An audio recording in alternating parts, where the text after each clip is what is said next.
자, 며칠 전부터요. 지금 한창 인터넷을 달구고 있는 말이 있습니다. 이 검색어인데요. 새누리당 세비 반납.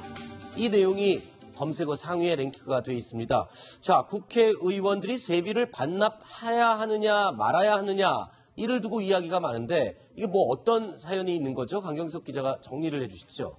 네, 저게 작년 4월 총선 전에 신문에 광고한 내용입니다. 네. 뭐냐면 저 광고를 1년간 보관해달라고 하면서 네. 5가지 저 지금 가운데 보시면 5가지 개혁 과제를 네. 1년 안에 법안으로 발의하겠다. 네. 이걸 약속하겠다, 우리는. 네. 이걸 만약에 지키지 못하면 우리는 1년치 세비를 통째로 반납하겠다. 네. 이렇게 된 겁니다. 네. 지금 저 보시는 대로 저 5가지 과제 자체가 국회에서 통과된 법안이 하나도 없습니다. 아하. 그러다 보니까 저게 지금 시한이 2017년 5월 31일, 네. 이제 딱 3일 남았죠. 네. 그리고 저 지금 당시에 새누리당 대표였던 김무성 의원이 직접 주도해서 네. 저 밑에 보시면 작은 글씨로 의원들 이름이 56명. 네. 당시에 의원이 아니었던 분들도 있죠. 물론 네. 출마를 준비하고 있던 네. 그런 원외위원장들도 있었고요.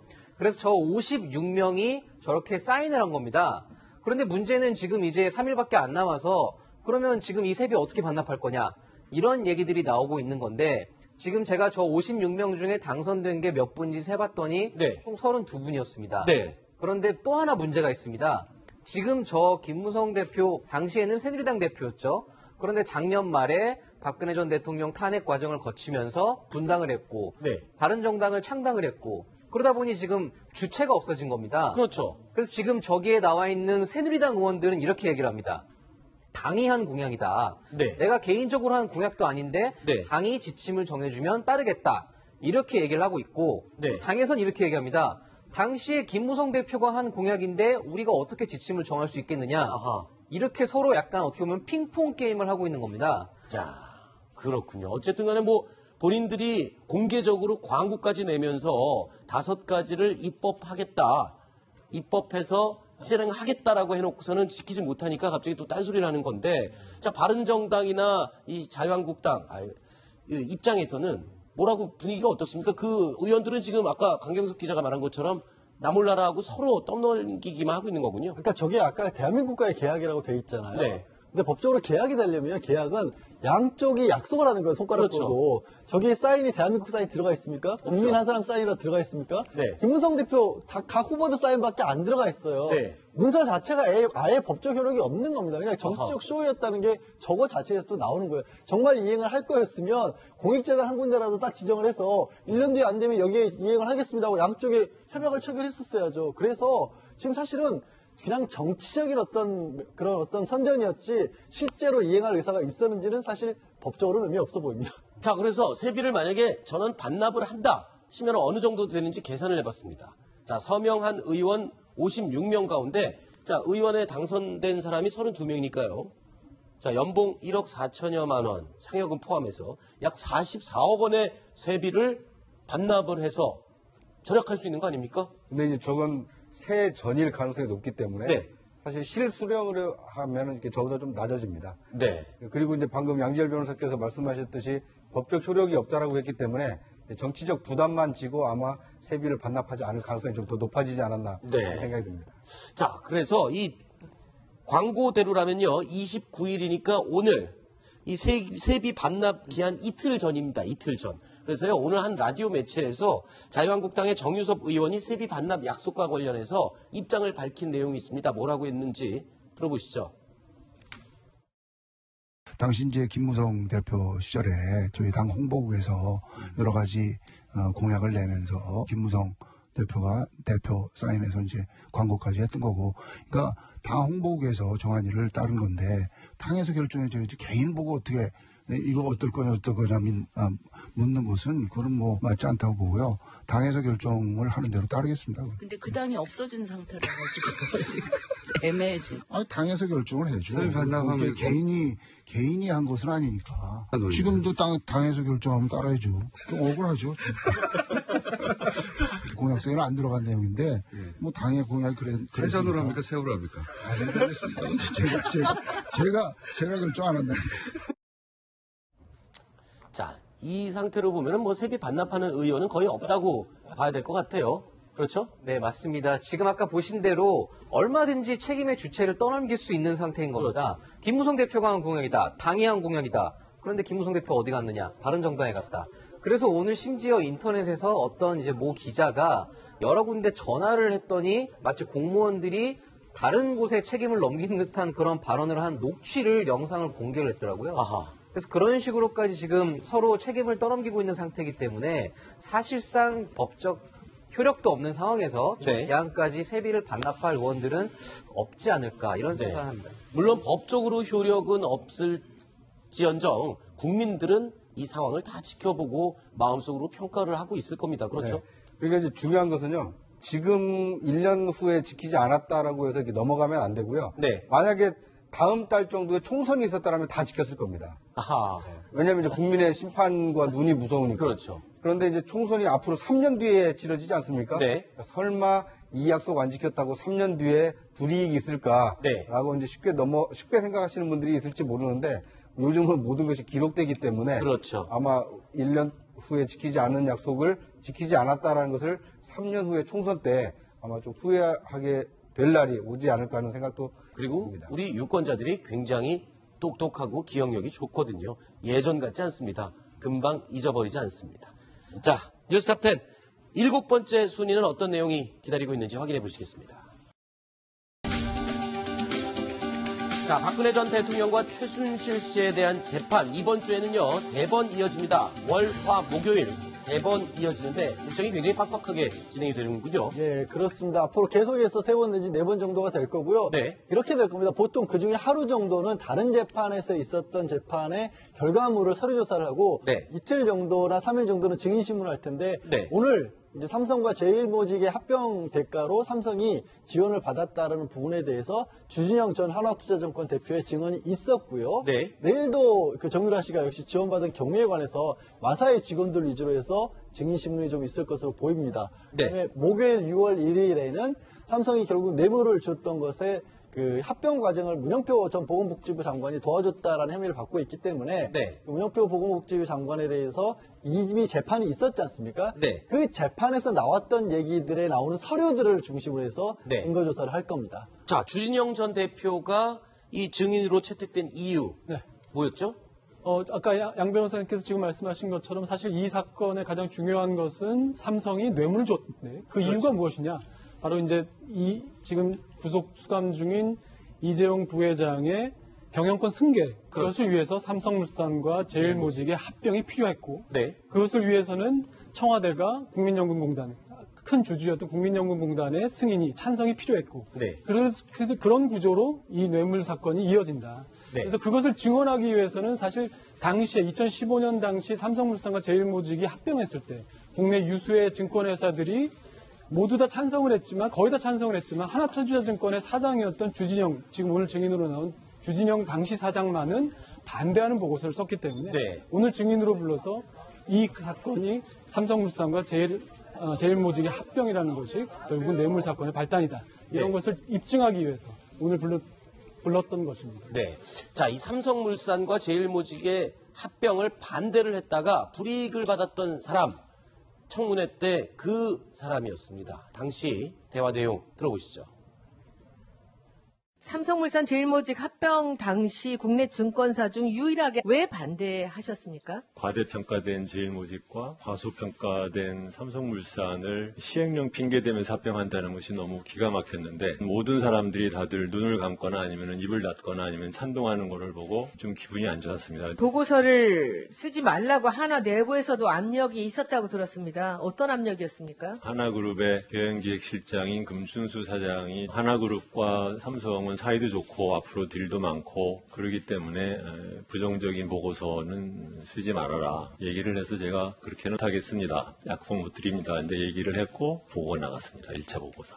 그 물러나라고 하는 이유는 무엇이었습니까? 주 사장이 물러나야 될 거다. 그래서 제가 먼저 사임할 일은 없으니 만약에 물러나게 하고 싶으면 법적인 절차대로 하십시오. 그렇게 얘기를 했습니다. 왜 한화에서는 이렇게 그 일에 대해서 예민하게 반응을 했을까요? 하나그룹에서는 우리나라 재벌들이 다 그렇지만 중에 이제 조직 폭력배들이 운영하는 방식과 똑같아서 한마디 말을 거역하면은 그거를 확실하게 응징을 해야 다른 사람들이 말을 따라간다고 생각하는 그런 논리가 있을 거라고 생각을 합니다. 자, 주진영 전 대표 굉장히 거침없는 발언으로 인상적이었는데 오늘 재판에 증인으로 출석해서도 발언이 거침없이 쏟아졌다고요? 어떤 내용이었습니까? 그렇습니다. 주진영 전 대표가 이제 그 특검에 가서 진술한 내용을 검찰에서 이제 읽었습니다. 그러니까 삼성물산과 제일모직 합병을 국민연금이 찬성했으면 좋겠다고 1월 1일에 박근혜 전 대통령이 당시에 그 기자간담회에서 얘기를 했는데 그거를 두고 정신 나간 주장이라고 진술했는데 맞느냐? 그랬더니 맞다. 그렇게 진술한 게 맞다. 문제가 많은 발언이라고 생각을 한다. 이렇게 오늘 대답을 했고요. 그런데 이제 그 최순실 씨의 변호인인 이경재 변호사가 이제 반박을 한 거죠. 평소 당신이 그렇게 다른 의견을 들으면 정신 나간 주장이라는 표현을 쓰는 거 아니냐. 그랬더니 자주 쓰지 않는다. 단호하게 이제 잘랐고요. 그 다음에 이제 그 박근혜 전 대통령의 변호인인 유영하 변호사가 삼성이 합병의 대가로 승마를 지원하고 이 미르 K스포츠 재단 출연을 했다고 생각한 이유가 뭐냐. 그랬더니 이유 없이 삼성이 그렇게 최순실에게 박근혜 대통령과 박근혜 전 대통령이라고 하지도 않고 피고 박근혜 씨라고 불렀어요. 그렇게 거액의 돈을 사실상 뇌물로 준 거는 주진영 전 대표가 사실 삼성전자에서 시작을 해서 삼성증권 그리고 그 삼성그룹의 여러 회사를 거치면서 일을 했기 때문에 자신이 경험한 바로는 상당히 유례 없는 일이었다. 굉장히 삼성에서는 있을 수 없는 그런 식으로 이제 그렇게 자기가 경험으로는 그렇게 했다고 주장을 한 거죠. 자, 그런데 이 재판 첫날 재판 때는 박근혜 전 대통령이 굉장히 굳은 표정 그리고 긴장한 표정이 역력했는데 자, 오늘 재판에서는 그닥 긴장하는 모습은 아니었다고요? 조금 편해 보였다고 하는데요. 네, 이 재판이 진행되는 중에 이게 주먹으로 입을 가리고 하품을 하기도 하고요. 이 유영하 변호사와 이렇게 대화하는 모습을 보이기도 했다고 합니다. 검사의 증인신문에 변호인이 웃자 이렇게 따라서 웃는 모습을 보이기도 했다고 하는데요. 어떻게 보면 이제 처음 보였던 경직된 모습에서 이제 여유를 찾았다 이렇게 볼 수 있는 대목입니다. 자, 오늘 그럼 재판정에서 박근혜 전 대통령과 최순실 씨 마주쳤을 거 아닙니까? 분위기는 어땠답니까? 오늘도 두 사람의 분위기 별로 다르지 않았던 것 같습니다. 서로 모른 척하거나. 모른 척하게 처음에 이제 보셨을 처음 첫 재판에 공개가 됐지 않습니까? 자리 배치가 박 전 대통령이 있고 그 다음에 유영하 변호사가 앉고 그 다음에 최순실 씨가 앉고 그 다음에 이경재 씨가 앉고 이런 식으로 번갈아 가면서 앉기 때문에 사실 두 사람은 볼래야 볼 수가 없는데 한 번 중간에 이경재 변호사가 몸을 일으켜서 뒤쪽에 변호인단이 떨어 한 줄로 또 앉아 있으니까 그쪽 변호사랑 얘기를 하는 바람에 박 전 대통령하고 최순실 씨하고 사이가 직접 공간이 열렸다고 합니다. 그때 최순실 씨가 한번 흘끔 보고 두 번째는 상당히 긴 시간 이렇게 시선을 줬는데 끝까지 박 전 대통령은 앞만 보고 시선을 안 줬다고 합니다. 자, 이런 가운데 지금 항소를 포기해서 한국으로 송환될 예정인 정유라 씨. 이 일정도 나왔죠? 앞으로 어떤 일정으로 한국에 들어오게 되는 거죠? 일단 직접 우리 법무부에서 송환팀을 보내기로 했습니다. 송환팀 5명이 가서 현지 시간으로 곧 30일에 오후 4시 20분쯤에 출발을 해서 우리나라에는 국적기를 타고 옵니다. 국적기를 타고 오는데 31일, 이달 말일 오후 3시경에 인천공항에 도착을 할 텐데요. 실제로 체포영장은 발부가 돼 있지만 이 영장을 발부한 이후에 48시간 동안에만 조사 가능하고 그 안에 구속 여부를 결정을 해야 하거든요. 그리고 이 비행기 안에 만약에 국적기를 탈 경우 국적기 안에서는 대한민국 영토나 마찬가지이기 때문에 영장을 집행할 수 있긴 하지만 그때 미리 만약에 영장을 집행하면 그만큼 시간이 가는 거잖아요. 또 제3국을 경유해야 되기 때문에 시간도 많이 걸리고 하기 때문에 아마도 한국에 도착해서 비행기에서 내리는 과정에서 내리기 전에 체포영장 보여주고 집행하고 거기서 수갑을 채워서 체포한 상태로 이렇게 그 수사에 들어갈 것으로 보입니다. 알겠습니다. 자, 8번째 소식까지 살펴봤고요. 다음 9위 소식은 어떤 내용인지 확인해 보겠습니다. 사인을 한 겁니다. 그런데 문제는 지금 이제 3일밖에 안 남아서 그러면 지금 이 세비 어떻게 반납할 거냐 이런 얘기들이 나오고 있는 건데 지금 제가 저 56명 중에 당선된 게 몇 분인지 세봤더니 총 32분이었습니다. 그런데 또 하나 문제가 있습니다. 지금 저 김무성 대표 당시에는 새누리당 대표였죠. 그런데 작년 말에 박근혜 전 대통령 탄핵 과정을 거치면서 분당을 했고 바른정당을 창당을 했고 그러다 보니 지금 주체가 없어진 겁니다. 그래서 지금 저기에 나와 있는 새누리당 의원들은 이렇게 얘기를 합니다. 당이 한 공약이다. 내가 개인적으로 한 공약도 아닌데 당이 지침을 정해주면 따르겠다. 이렇게 얘기를 하고 있고 당에선 이렇게 얘기합니다. 당시에 김무성 대표가 한 공약인데 우리가 어떻게 지침을 정할 수 있겠느냐. 아하. 이렇게 서로 약간 어떻게 보면 핑퐁 게임을 하고 있는 겁니다. 자, 그렇군요. 어쨌든 간에 뭐 본인들이 공개적으로 광고까지 내면서 5가지를 입법하겠다. 입법해서 실행하겠다라고 해놓고서는 지키지 못하니까 갑자기 또 딴소리를 하는 건데, 자, 바른정당이나 이 자유한국당 입장에서는 뭐라고 분위기가 어떻습니까? 그 의원들은 지금 아까 강경석 기자가 말한 것처럼 나 몰라라하고 서로 떠넘기기만 하고 있는 거군요. 그러니까 저게 아까 대한민국과의 계약이라고 돼 있잖아요. 네. 근데 법적으로 계약이 되려면 계약은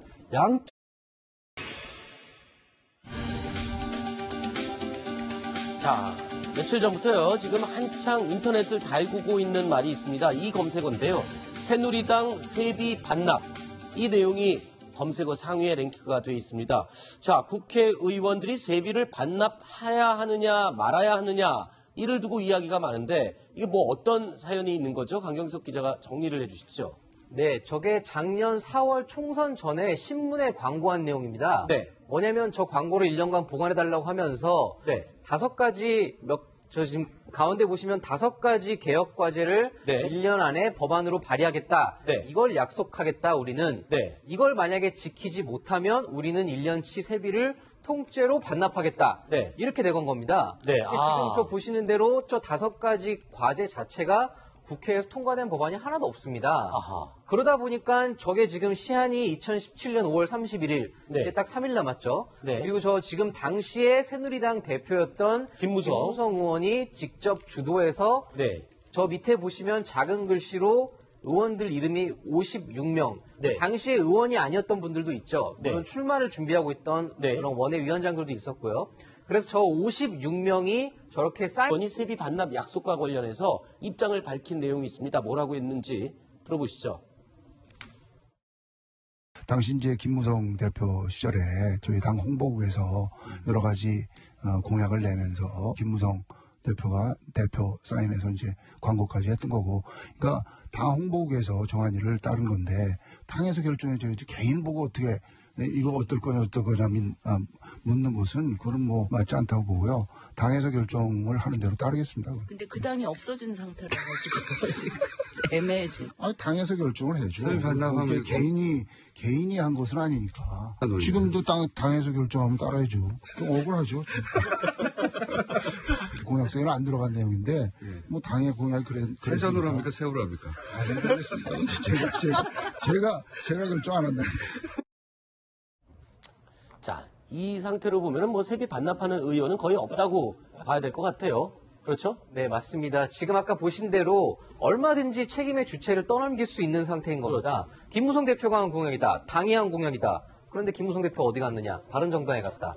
그래서 오늘 심지어 인터넷에서 어떤 이제 모 기자가 여러 군데 전화를 했더니 마치 공무원들이 다른 곳에 책임을 넘기는 듯한 그런 발언을 한 쪽이 약속을 하는 거예요. 손가락 그렇죠. 끄고. 저기 사인이 대한민국 사인 들어가 있습니까? 국민 한 사람 사인이라 들어가 있습니까? 네. 김무성 대표 각 후보들 사인밖에 안 들어가 있어요. 네. 문서 자체가 아예 법적 효력이 없는 겁니다. 그냥 정치적 쇼였다는 게 저거 자체에서 또 나오는 거예요. 정말 이행을 할 거였으면 공익재단 한 군데라도 딱 지정을 해서 1년 뒤에 안 되면 여기에 이행을 하겠습니다 하고 양쪽에 협약을 체결했었어야죠. 그래서 지금 사실은 그냥 정치적인 어떤 선전이었지 실제로 이행할 의사가 있었는지는 사실 법적으로는 의미 없어 보입니다. 자, 그래서 세비를 만약에 저는 반납을 한다 치면 어느 정도 되는지 계산을 해봤습니다. 자, 서명한 의원 56명 가운데 자, 의원에 당선된 사람이 32명이니까요.